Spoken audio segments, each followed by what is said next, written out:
So acting President Muyiwa Sobo has assured Nigerians that the federal government will address the grievances being expressed by the different ethnic nationalities in the country. Sobo also said that the government was not deaf to such genuine demands, but counseled that every demand should be expressed graciously and managed with mutuality rather than with some scorn and disdain. Muyiwa Sobo. And now Tony joins us right now to share his thoughts on the issue. Many thanks for joining us, Mr. Sobo. You were correcting us how to pronounce your name, but it's good we got it.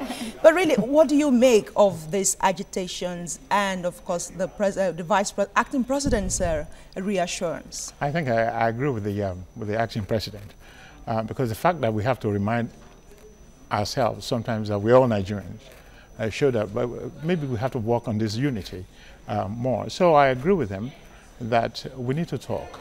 We need to take things now in perspective. And people who might be out there thinking like someone like Nnamdi Kanu is an aberration, start thinking in the opposite direction. Okay. So the vice president, the acting president is actually right, on point on that. But what is the place of law in all of this constitutionally? What does the law say in terms of secession or, as the case may be, restructuring? Our constitution actually does not address the issue of secession. But I have to, let me just emphasize this.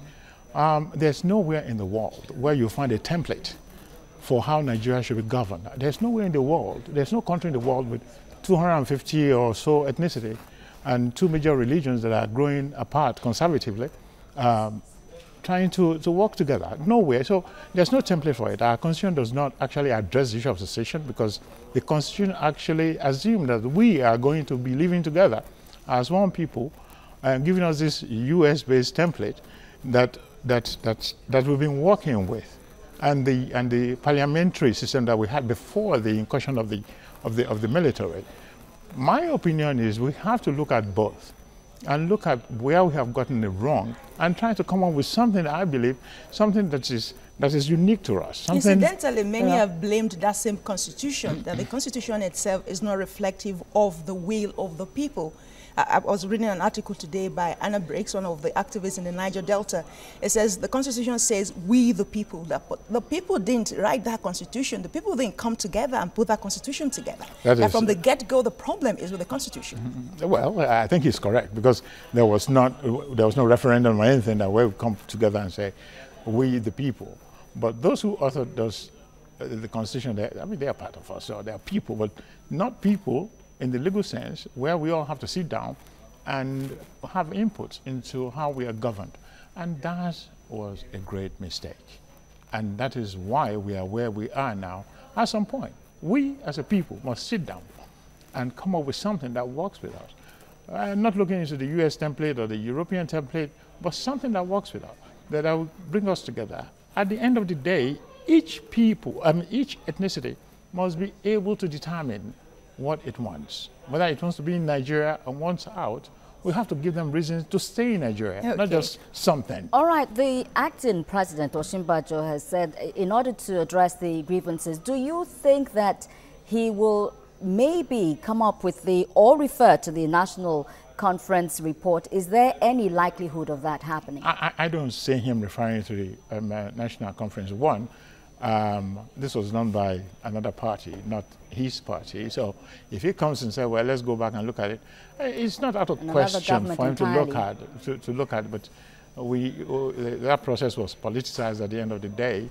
But he is a lawyer. He is a very brilliant man. I think we have to find a way to get the people in, sit around the table. But you're not beginning to see some of the recommendations of the confab filtering into some reform, some agenda as we speak? Yes. Okay, so what do you say to that? The issue of, let's go through federalism. People who are pushing for that, advocating that, must sit down and tell us what that really means. What is true federalism? Is it state-based, regional-based, ethnicity-based, and certain things that works with federalism that we don't have? For instance, how can you practice true federalism when you have the law that says all the land within certain confines of the state belongs to the government? Now, how do you manage things like that? So they need to define what is it. And those people who are talking about parliamentary or regional, must remember that that's what we had before, that actually eventually led to a civil war. I'm saying between true federalism... But after the Civil War, we had something that worked, well, didn't we? That's what, if it worked, we would not have the agitation and the problem we had in the West between these parties, Obafemi Awolowo and Chief Akintola and so. Well, we may call those teaching problems before the incursion of the military. But to say that it was perfect, no, it wasn't perfect. We had problems with that. Of course, eventually the military did not allow us to walk through that problem. So you can give credit to that system a little bit. But at the same time, that the system may not be enough to address us. So Nigeria is so big. Indeed, and so all of that is history. And going forward, what other options does the federal government have in addressing these grievances? What the federal government has is what the acting president is talking about. We cannot discard any concern. We can just not throw any concern away on whatever platform. We have to find a way to sit down and look at these concerns and come up with something that is unique that will address our problems, even to begin to address it. And that is why I think the acting president is correct, and I support him in that. I mean, he had a choice. Look, I say, look, there's just agitations, so we should just ignore them. But we can no longer ignore. Okay.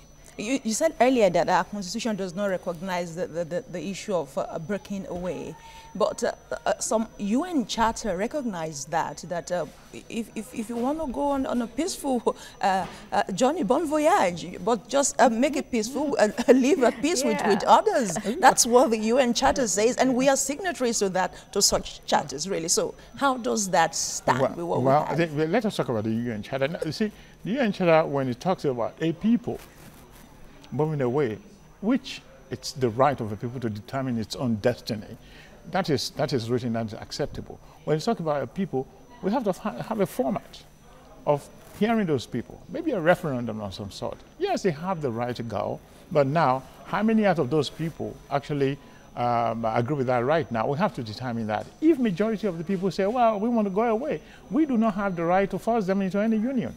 And that is what the UN Charter talks about. Okay. Muyiwa Sobo, attorney and barrister at law, would like to thank you very much for your thoughts on this. Thanks for having me. Being with us. Thank you.